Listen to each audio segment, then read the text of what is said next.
When did you first realize that you should be a healing facilitator or a wellness coach? Okay. I think it's something that develops over an entire lifetime. I mean, I don't think you just wake up one day and say, hey, I know what I want to do when I grow up. Yeah. It's just something, the circumstances always, I can tell you some circumstances. My husband and I had 5 children, and we were both self-employed. So there was no way we could feed, clothe, and house our children and afford health care insurance. So something had to go, and it wasn't going to be the house, it wasn't going to be the clothes, and it wasn't going to be food. So we raised 5 children, 5 healthy children, without health care insurance. But I knew if that's what we were going to do, that I had to learn things to keep my family well. So that was one thing that pointed me into the holistic lifestyle and to doing things differently from most. And another thing was I co-owned a small salon. And my salon catered to hair loss clients. Well, most hair loss clients are due to chemotherapy. So I would see several chemotherapy patients a week. And after a while, when you start hearing some of their horror stories, or you start seeing what they go through, you can't help but start thinking there's got to be another way. Mm-hmm. Or if not another way, something complementary that's going to help them through that. And so I started learning those things. Mm-hmm. And one thing just led to another. And now we happen to be living at a time where the holistic lifestyle, energy healing, alternative practice is becoming popular. So there's so many opportunities to learn it. So I just, a day at a time and learning a new thing at a time, and it just became the things that I I was imagine cancer about. patients are pretty challenging.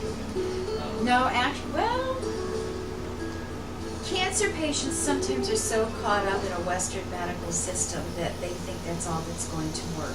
Mm-hmm. But you have to understand that cancer has affected so many people that I have friends and relatives that are going through it, and because they've known me for as long as they have, they've already been introduced to other things.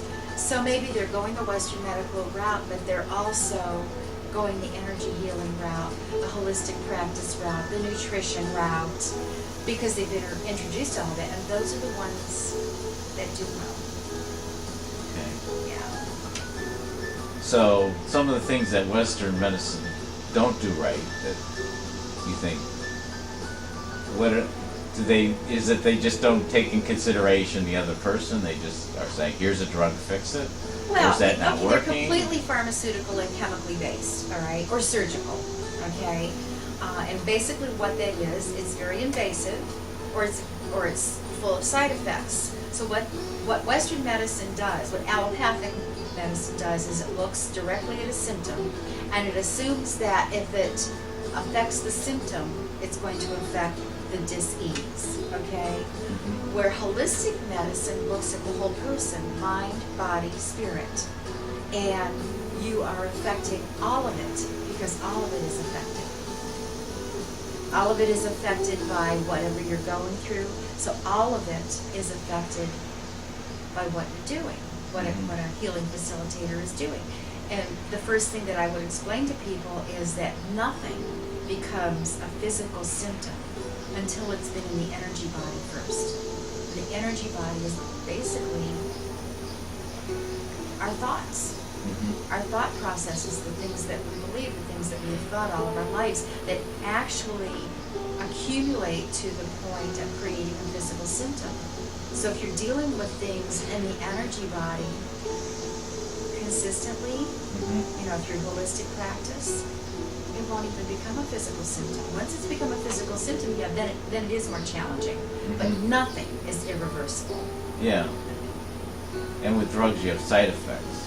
Oh, absolutely. Oh, yeah. A lot of the work that I do is dealing with people's side effects for the drugs that they're taking. But, pharmaceuticals have saved a lot of lives. Yeah. Surgeries have saved a lot of lives. If I walk out my front door and I get run over by a bus, you call 911 and you get me to an emergency room. Yeah. Because when it comes to a crisis situation, a life or death situation, there's nothing better equipped than an emergency room, Mhm. hospital emergency room. But when it comes to chronic disease or chronic pain or chronic thought processes that create emotional problems, Western medicine, that is not their expertise. Mhm. So, do you have a story of somebody that was on medication that you helped deal with their side effects? I have a lot of stories of people who have tried to get off medication and were able to do so through energy work. So, maybe they've been on antidepressants longer than they wanted to be, or other medications, even people in my own family, that just were not comfortable consuming all those chemicals. They knew it wasn't good for them. Yeah. We, as a complimentary service, would do energy healing systems on them, sessions on them, and then as time would go on, they go back to their doctors for whatever to get their numbers checked, and find that they didn't need the cholesterol medication anymore. They didn't need the antidepressant anymore. They didn't need the blood pressure medication anymore. They didn't need the insulin anymore because their numbers started to change, or maybe they could just cut back on these things. So it's kind of a gradual process. It's not like you're going to come in here, lay on a table, and going to say, okay, you're all fixed, throw your drugs away. Yeah.